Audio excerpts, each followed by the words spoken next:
Greetings, family, friends, and subscribers.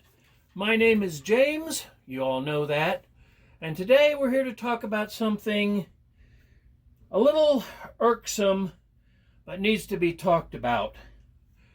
With everything that's been going on in 2024 weather-wise and 2025 weather-wise, and the fires in LA, back on February 13th, Erin from Gidonstactical came up with a video. If you lost your knife collection, what 5 knives would you buy to jumpstart your collection? Now, you can see 7 here because he had some grouped together in categories that I really didn't agree with. So let's talk about the categories that he had. He had combat utility as one, camping, EDC Bushcraft as another one, combined, and then chopping, and then mid-range survival knife. Well, I think combat and utility are 2 different things. So, and the one thing I was taught, if I ever had to do combat with a knife, is don't. But the Marine who taught me, a non-active duty Marine, he always told me that if you might be the best knife fighter in the world, but you're going to get cut. So, and reach is everything, and a knife that's bigger than your opponent's is the only way to go. So, my choice, I had some other choices. This is one of them. This is from Cold Steel. It's the 1917 Frontier Bowie. 12-inch blade, good guard, very sharp, 1085 high carbon steel, made by Windlass Steelcraft for Cold Steel. These used to be made out of 1055, but 1085 is much better steel. This would be a great knife in a fight. The sheath would need to be, I'd need to redo the sheath because right now it's just too big and bulky. Now, a lot of people are going to say, oh, that's too heavy. Well, maybe if I wasn't strong, and again, I'm 62 years old, but I started lifting arm weights, and this would become feather light. So there is that one. Next is a new one, which I've talked about before. This is from Cold Steel also. This is their Warcraft Magnum Tonto with 12-inch blade. And as you can see, it's got a very nice belly. The grip is nothing special, but I've put 3 layers of my shrink fit grip tubing on it. So you've got good for slashing, hacking, chopping, and if you had to, thrusting. So not a bad choice. And it's really light and really fast. But I have decided to go with the kukri. This is the service number 1. The same kukri that the Gurkhas in the British Army use. And it's 5160 high carbon spring steel. And the only difference is mine is full tang. Theirs is a rat tail tang, which comes out through the back and then peens over to hold this cap on. Rosewood handles. I do have a little lanyard hole. I don't know if the military one actually does, but it's not a bad idea. 5160 high carbon spring steel. And what I like about this knife is it has shock and awe value. Somebody comes at me with a knife and I pull this and they may decide to be elsewhere. Now, it doesn't have a guard.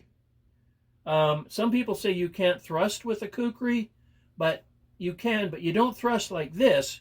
You thrust on the horizontal. That way it won't get hung up on ribs. So this would be my combat knife. I mean, it's a proven design for hundreds of years, maybe going all the way back to the 1400s, 1500s. Yeah. And it started out as an agricultural tool. So there you go. That is my combat knife. Next is the utility knife. You can't go wrong with a Mora.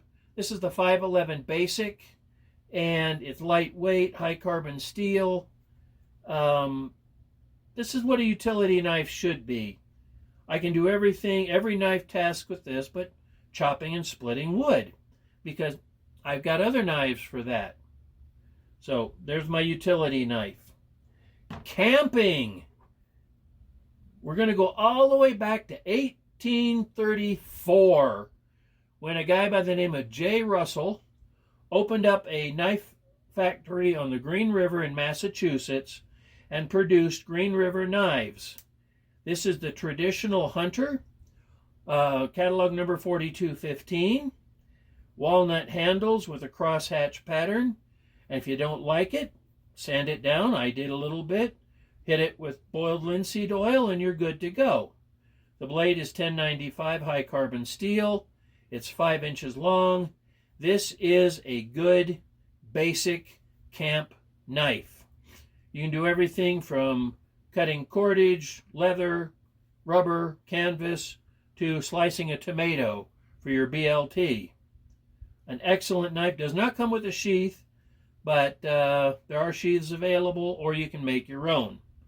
Highly recommend. Made in the United States. I believe I paid $31 for it. Next, EDC. The problem with EDCing a fixed blade is if you get too big, you're going to freak people out. So this is my Cold Steel Kyoto 2 neck knife. The sheath, it goes into a sheath, which hangs on a lanyard around my neck, but it goes under my left armpit. That way, out of sight, out of mind. And if I need it, I can, somebody says, hey, you got a knife, Andy? I can pull it out. They're not going to be freaked out by a knife this size, I hope. So, this is my EDC knife, and I have carried it before. Bushcraft. I really don't know what a bushcraft knife is, but after talking with people, I have chosen this. This is the F & Grow EF 123. Made in China, but don't let that stop you. It's a good quality knife. I have put shrink fit grip tubing on the handle because it's a little hard. I used red, so in case I put it down, I can find it again.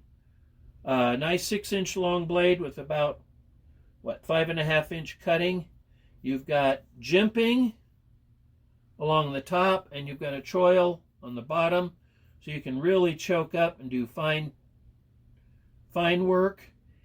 If I had to, I could split little stuff with this, and we're talking 2.5 inch. Yeah, I'm not going to split anything wider. So it came with a Kydex sheath, which was pretty bad, but I have a leather sheath, which I have wet formed with boiled linseed oil, and now it's just as tight as Kydex. It even clicks into place. Chopping. Now, I could have shown you, this is my Jungle Black Kukri, which I've talked about before. And these were made for chopping. This is 12 inches, 5160 high carbon spring steel. You got a good half guard, exposed tang with lanyard hole. I put the shrink fit grip tubing on, but it's heavy. But that's not a bad thing, depending on what you're chopping. Use this area up here for chopping and down here for everything else. So all you basically have to do is guide where you want it to go and recover. Guide where you want it to go and recover. But it is heavy. And to be honest, I've got another Kukri in the group. So sorry, Jungle Black. So this is the knife I would use for chopping. This is a modern interpretation of the Germanic sax knife. I'll put it in the description when these were popular. Also called a Seax knife, S-E-A-X or S-A-X.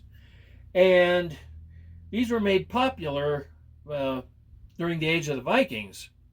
And they were carried horizontally, blade up, on the belt. And that's because if you're sitting down at a bench, be it at your local hall or on a ship, you know, if you're hanging vertically, it's going to get in the way, but horizontally it does not.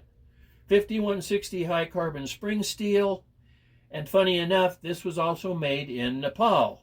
Rosewood handles, got a lined lanyard hole, 3 rivets. I have chopped with this and split wood, and it did a marvelous job because of how thick it is and the wedge of the, I mean, it just popped wood apart. And if I had to fight with this, I could. I mean, this will stab and chop. So last but not least, mid-range survival knife. There's only one. The SRK from Cold Steel. Because SRK from Cold Steel stands for Survival and Rescue Knife. If you're in the military, Search and Rescue Knife. Nothing special about it. SK5 steel, you've got a grippy handle. You've got the stop to keep your finger from riding up on the blade. Lined lanyard hole. And yes, the tang goes all the way back to the lanyard hole. And there's not a lot of rubber here. There's more here. It's kind of a Coke bottle shape. So it's very comfortable. So, you know, that's your general purpose survival knife. Now, to keep everything sharp in the field, I have 2 tools. I have a file, which is kind of a fine mill file. This is good for getting out bad parts, like if I rolled an edge on here or there, or, you know, any of the knives, I could easily take it out with that, and then finish it up with the Work Sharp Guided Field Sharpener. This has a rough diamond, a fine diamond, which gets loaded up pretty quick, so you can wash it. You've got a ceramic rod, which has different grits. You can just rotate it. And you've got a strop. So there is your field sharpener. And it works. I've used it. And not a lot of people talk about sharpening in the field, but that's a good sharpener. So there you go. There's my 7. Let me know in the comments below what 7 you would collect, or make a video. Yeah. So that's it for now, until I figure out another video to make. Everyone take care, be safe, keep your eyes on the horizon, your nose to the wind, and your ear to the ground, because it's getting crazy out there. I'm out.